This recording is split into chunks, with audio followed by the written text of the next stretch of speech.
علیہ وسلم، کیونکہ ربیع الاول کا مہینہ، اس مہینے کے اندر ہمارے محبوب پیغمبر علیہ السلام کی ولادت بھی ہوئی اور ہمارے محبوب پیغمبر کی وفات بھی ہوئی۔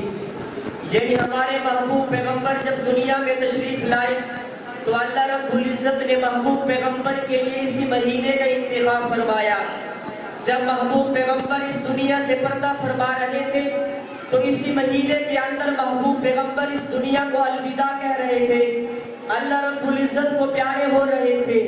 محبوب پیغمبر کو جب اللہ رب العزت نے بھیجنے کا فیصلہ فرمایا، حضور علیہ السلام فرماتے ہیں کہ جب اللہ رب العزت نے مجھے بھیجنے کا فیصلہ فرمایا، اللہ رب العزت نے اشرف المخلوقات یعنی انسانوں میں سے اللہ رب العزت نے انسانوں کا انتخاب فرمایا۔ اللہ رب العزت نے محبوب پیغمبر کے لیے انسانوں میں سے پھر انبیاء کا انتخاب فرمایا۔ پھر انبیاء میں سے اللہ رب العزت نے محبوب پیغمبر کے لیے حضرت ابراہیم خلیل اللہ کا انتخاب فرمایا۔ ابراہیم خلیل اللہ کے دو بیٹے تھے، حضرت اسماعیل علیہ السلام، حضرت اسحاق علیہ السلام۔ اللہ رب العزت نے محبوب پیغمبر کے لیے حضرت اسماعیل علیہ السلام کا انتخاب فرما کے اپنے محبوب پیغمبر کو حضرت اسماعیل کی اولاد میں بھیج دیا۔ حضرت اسماعیل علیہ السلام کے کئی قبیلے تھے، اللہ رب العزت نے بنو کنانہ کا انتخاب کیا۔ بنو کنانہ کے کئی قبیلوں میں سے قریشیوں کا انتخاب کیا، قریشیوں میں سے بنو ہاشم کا انتخاب کیا، بنو ہاشم میں سے اللہ رب العزت نے محبوب پیغمبر کے لیے عبد المطلب کا انتخاب کیا۔ عبد المطلب کو اللہ رب العزت نے 10 بیٹے عطا فرمائے تھے۔ عبد المطلب کا 10ویں بیٹے کا نام حضرت عبداللہ تھا۔ اللہ رب العزت نے محبوب پیغمبر کے لیے آمنہ کے در یتیم کے لیے حضرت عبداللہ کا انتخاب فرما کے اپنے محبوب پیغمبر کو، اپنے لاڈلے پیغمبر کو حضرت عبداللہ کے گھر بھیج دیا۔ سامعین محترم، یہی ربیع الاول کا مہینہ ہوتا ہے کہ میرے اور آپ کے محبوب پیغمبر اس دھرتی کے اوپر تشریف لاتے ہیں۔ محبوب پیغمبر ابھی دنیا کے اندر تشریف نہیں لائے تھے۔ محبوب پیغمبر کی آمد سے پہلے میرے محبوب پیغمبر کے دنیا کے اندر چرچے تھے۔ محبوب پیغمبر کو اللہ رب العزت نے جو مقام عطا فرمایا تھا، جو مرتبہ عطا فرمایا تھا، جو شان عطا فرمائی تھی، کسی اور پیغمبر کو میرے پروردگار نے نہیں عطا فرمائی تھی۔ محبوب پیغمبر ابھی دنیا کے اندر تشریف نہیں لائے تھے۔ یہی نبوت والا نور حضرت عبداللہ کی پیشانی کے اندر چمکا کرتا تھا۔ حضرت عبداللہ سے ایک عورت نے، شہنشاہ قبیلے کی عورت نے حضرت عبداللہ سے کہا، اے عبداللہ میں آپ سے نکاح کرنا چاہتی ہوں۔ حضرت عبداللہ شرمیلے انسان تھے، نرم مزاج انسان تھے۔ حضرت عبداللہ نظریں جھکا کے گزر جاتے ہیں۔ کافی مدت کے بعد حضرت عبداللہ سے وہی عورت ملاقات کرتی ہے۔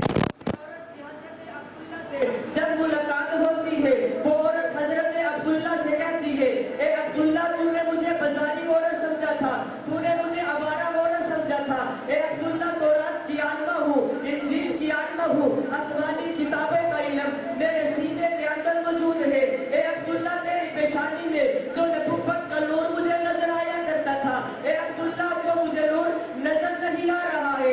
حضرت عبداللہ کا وہی نور نبوت حضرت آمنہ کے بدن مبارک کی طرف منتقل ہو جاتا ہے۔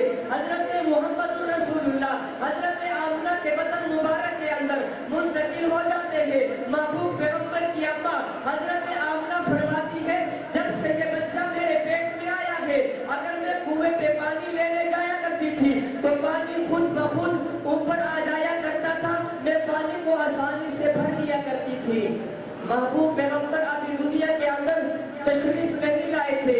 اللہ رب العزت نے میرے پیغمبر کو وہ مقام عطا فرمایا، وہ مرتبہ عطا فرمایا جو کسی دوسرے انبیاء کو اللہ رب العزت نے نہیں عطا فرمایا تھا۔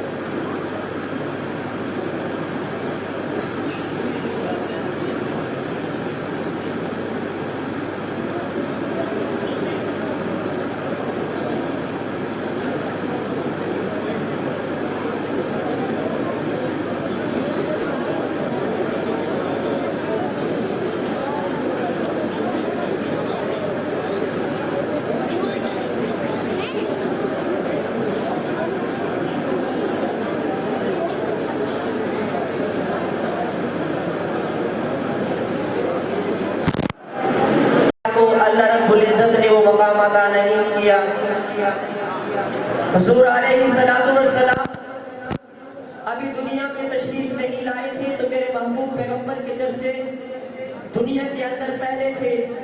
حضرت آدم علیہ السلام نے آسمان پہ آمنہ کے در یتیم کا نام لکھا ہوا دیکھا تو حضرت آدم علیہ السلام سمجھ گئے یہ کوئی عام ہستی نہیں ہے۔ حضور علیہ السلام تو وہ کہ جہاں بھی اللہ رب العزت کا نام آتا ہے ساتھ ہی آمنہ کے در یتیم حضرت محمد الرسول اللہ سب کہہ دو کہ صلی اللہ علیہ وآلہ وسلم کا نام آتا ہے۔ وہ نبی اللہ رب العزت نے ہمیں عطا فرمایا۔